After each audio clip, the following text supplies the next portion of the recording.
Bonsoir à tous, en tout cas, bienvenue dans votre émission La Réunion Léla. J'espère que la journée a été excellente. On va essayer de commencer avec vous cette soirée. On va nous commencer sur un thème un peu plus, j'allais dire polémique et surtout politique, puisqu'on va se poser la question, le Sud a-t-il un souci de communication avec la région Réunion? Que se passe-t-il entre certains élus du Sud et le Conseil régional? Tout ne va pas pour le mieux, si l'on en croit le collectif Force de proposition Poix-Saint-Pierre, selon Krishna Damour, c'est politique.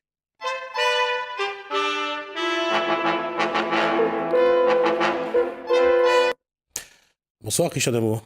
Bonsoir. Alors, il y a eu cette conférence de presse, il y a eu la question de rappeler à la région Réunion ses promesses faites en 2015 pour le Sud. Qu'est-ce qui motive ce rappel? Ce qui motive, c'est un sentiment d'inertie dans la région sud.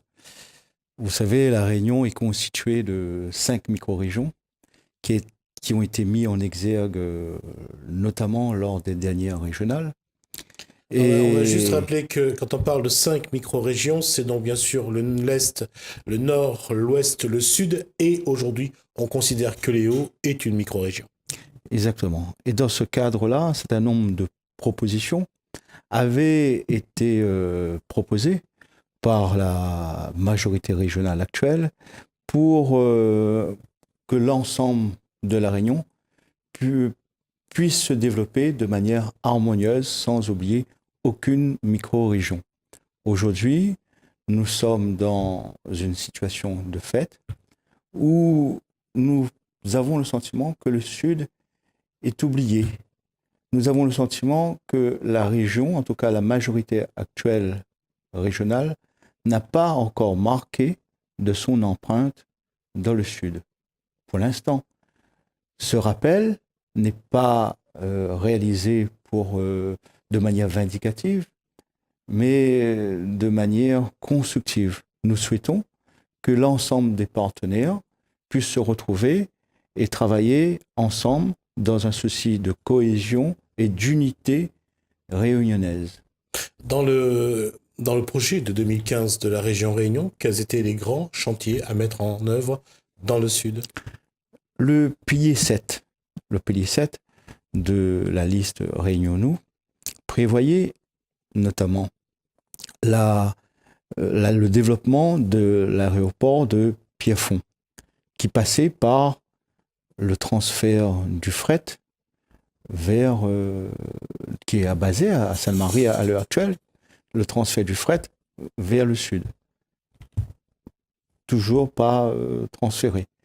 On parlait de l'installation d'une compagnie, d'une filiale d'Air Austral, une filiale low cost, dans le sud à l'aéroport de Pierrefonds. On parlait d'investissements importants pour mettre à niveau les équipements de l'aéroport de Pierrefonds. Aujourd'hui, ces 3 propositions n'ont toujours pas été réalisées. Alors on nous dit, parce que le développement de Pierrefonds sera réalisé sous condition que la Civis, que la mairie de Saint-Pierre, ou la Civis plutôt, qui est en charge la zone économique de Pierrefonds, sous condition que la zone économique de Pierrefonds soit transférée sous le giron de la collectivité régionale. C'est comme si vous allez faire un emprunt à la banque, on vous demande, d'accord, on vous accorde ce prêt sous condition que vous vendez, que vous lui donnez gratuitement vos bijoux de famille. Aujourd'hui, le Sud ne peut pas se développer sans sa zone d'activité économique. Et cela fait partie d'un seul ensemble. Cette question de savoir qui doit avoir la gérance de l'aéroport de Pierrefonds a été déjà décrétée lorsque Didier Robert est revenu des États-Unis avec l'autre avion de la compagnie Air Austral en disant, et il l'avait dit de manière assez, je dirais, nette, que les élus du Sud n'ont pas su développer l'aéroport de Pierrefonds et que pour que demain la région investisse, il faut que la région ait la mainmise et que la région ait la gestion, en tout cas. Est-ce que ça, aujourd'hui, dans les deux camps, vous n'avez pas, les deux camps n'ont pas encore trouvé un accord sur savoir qui doit avoir la responsabilité et la gestion de l'aéroport? En tout cas, ce qui est important de savoir, c'est que l'aéroport de Pierrefonds, à l'heure actuelle, a renoué avec la rentabilité. Puisque grâce aux efforts aux 10 élus qui siègent actuellement dans le syndicat mixte de Pierrefonds, grâce aux 10 maires du Sud, grâce au partenariat avec Air Mauritius, aujourd'hui, l'aéroport de Pierrefonds a retrouvé une certaine rentabilité puisque le nombre de passagers a augmenté de 34% l'année dernière pour atteindre un niveau de 107 000 passagers. Ce premier trimestre seulement, l'aéroport de Pierrefonds a progressé au niveau de sa fréquentation, a progressé de 30%. Donc, il y a un travail qui est fait aujourd'hui avec nos propres moyens. Nous souhaitons que cela puisse se développer davantage avec comme nouveau partenaire la région. La région, comme la région l'avait décliné lors de ses propositions dans le cadre de son programme régional. Aujourd'hui, il y a des efforts, il y a un travail. Quand nous entendons le Sud, nous entendons que l'aéroport de Pierrefonds est un outil purement électoraliste. C'est un manque de respect envers ces 10 élus du Sud qui mènent un travail d'unité parce qu'il y a un travail collectif qui est mené. Aujourd'hui, l'aéroport de Pierrefonds, grâce au partenariat de ces élus-là, s'intègre au sein du hub aérien que Air Mauritius a mis en place dans le sang indien.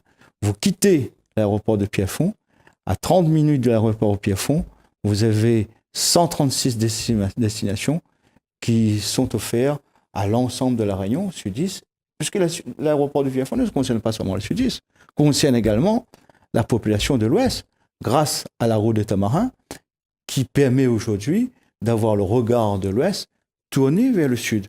Aujourd'hui, il y a un potentiel de 500 000 passagers. Mais il faudrait-il que nous mettons autour d'une table et nous disions, nous allons bâtir ensemble le développement harmonieux de la Réunion qui passe également par l'aéroport de Pierrefonds. L'aéroport de Pierrefonds n'est pas un concurrent de l'aéroport de Gillot. Ce sont deux aéroports totalement complémentaires avec des lignes complémentaires. Aujourd'hui, il nous faut des moyens, notamment pour que la piste soit allongée. Mais la piste actuelle, 2300 mètres, va être mise aux normes, va permettre de l'accueil de nouveaux grands porteurs. Et tout cela pour dire qu'il y a un travail déjà réalisé grâce au travail et la présidence du syndicat mixte de Pierrefonds. Aujourd'hui, les élus du Sud et le président de région, quelles sont leurs relations aujourd'hui? Je ne sais pas, mais nous entendons à travers la presse, à travers des conférences de presse, dans différents médias, des déclarations qui sont faites. Nous, citoyens, lorsque nous entendons cela, c'est l'unité, c'est la cohésion rayonnaise, la cohésion politique qui est mise à mal, qui est remise en cause. Nous avons besoin, pour développer la Réunion, de jouer collectif. Nous ne pouvons pas dire que les maires du Sud utilisent mal le fonds routier. Preuve à l'appui, la mairie de Saint-Pierre reçoit 5 millions au titre de fonds routiers pour l'année 2018. Elle en dépense 10 millions, ce qui signifie qu'elle en dépense le double de ce qu'elle reçoit. Entre 2010 et 2017, la mairie de Saint-Pierre a dépensé plus de 34 millions pour les routes municipales. Alors, nous ne pouvons pas, sous le coup d'un caprice ou le coup de la mauvaise information, dire devant la presse porter des accusations. On dit aujourd'hui, on se pose la question, on dit aujourd'hui qu'il n'y a aucun dossier dans le cadre du programme de la prévention des risques d'inondation, qu'il n'y a aucun dossier venant du Sud. Aujourd'hui, je peux vous dire qu'il existe un dossier important, puisque c'est le dossier PAPI, qui a été signé en novembre 2017 par la région. Ce dossier PAPI est une convention qui lie l'État, la région, la mairie du Tampon, la mairie de Saint-Pierre et les deux EPCI. Et ce plan PAPI prévoit le projet et l'étude qui est déjà terminée de la rivière d'abord. Un projet de près de 9 millions d'euros pour endiguer et prévenir les risques d'inondation sur le secteur du bassin plat. Il y a un dossier qui est déjà présent qui concerne la rivière, la ravine Blanche, qui concerne la ravine Condé-Concession. Dire qu'il n'y a pas de dossier, je ne comprends pas pourquoi de telles accusations. Alors aujourd'hui, on sait, on va utiliser les 9 minutes qui nous restent pour parler politique. On sait que l'élection au conseil départemental du mois de décembre, je crois que c'était le 10 décembre de 2017, a éclairci, selon le président de région, a éclairci une situation. Pour d'autres, cela a compliqué, apparemment. La question, c'est aujourd'hui, est-ce que la communication entre le président de région et Michel Fontaine, puisque c'est de Michel Fontaine surtout qu'il va s'agir, est-ce que cette communication-là, elle existe encore, d'autant que Didier Robert a annoncé qu'il ne souhaite plus faire partie des Républicains, donc du parti présidé à La Réunion par Michel Fontaine. On sent qu'il y a une rupture politique. Est-ce que cette rupture politique a les conséquences attendues ou il ne faut pas mélanger les choses, il faut savoir gouverner pour tout le monde et après faire de la politique lorsque le temps électoral est arrivé? Je suis content de cette question. Ça nous permet de dire qu'il y a un temps pour la confrontation et il y a un temps pour travailler ensemble. Et il n'y a jamais eu de confrontation. 2010-2015, c'était un travail mené ensemble qui a conduit à une victoire politique sur le plan départemental, sur le plan régional et sur le plan municipal. Nous espérons, par cet appel, que le temps de la gouvernance n'est pas le temps de la confrontation. Nous espérons que le projet de déviation de bassin plat de Grand Bois à la 4 voies du Tampon, un projet de 80 millions d'euros que tant d'automobilistes attendent dans le sud, parce que lorsque nous allons à la station-service faire de l'essence, les sudistes, comme l'ensemble des Réunionnais, cotisent au fonds routier. Nous espérons que les projets, nous espérons que l'ensemble des projets du Sud sera mené à bien. Le projet de la première portion de la Croix du Sud, qui conduirait à la ZI4, un projet de 1 million. Nous espérons que ces projets-là ne seront pas en suspens. Nous avons le sentiment que ces dossiers sont bloqués quelque part. Nous avons le sentiment que nous confondons politique et construction. Il ne s'agit pas, en tout cas en respect envers les électeurs sudistes, il ne s'agit pas d'être de la confrontation, de monter l'un contre l'autre. Il s'agit de dire qu'il faut travailler ensemble. Et les Réunionnais, quand nous avons une actualité aussi mouvementée sur le plan social, lorsque nous connaissons que l'ensemble des communes connaît des baisses de dotations, quand nous connaissons que les communes ont de moins en moins de moyens, et je vise là les emplois aidés, je pense que le département, la région et les communes doivent travailler ensemble. Et c'est pourquoi je lance un appel à l'ensemble des responsables politiques à destination de la pyramide, il est temps d'inverser les choses, que la région manque de son empreinte de développement, le Sud.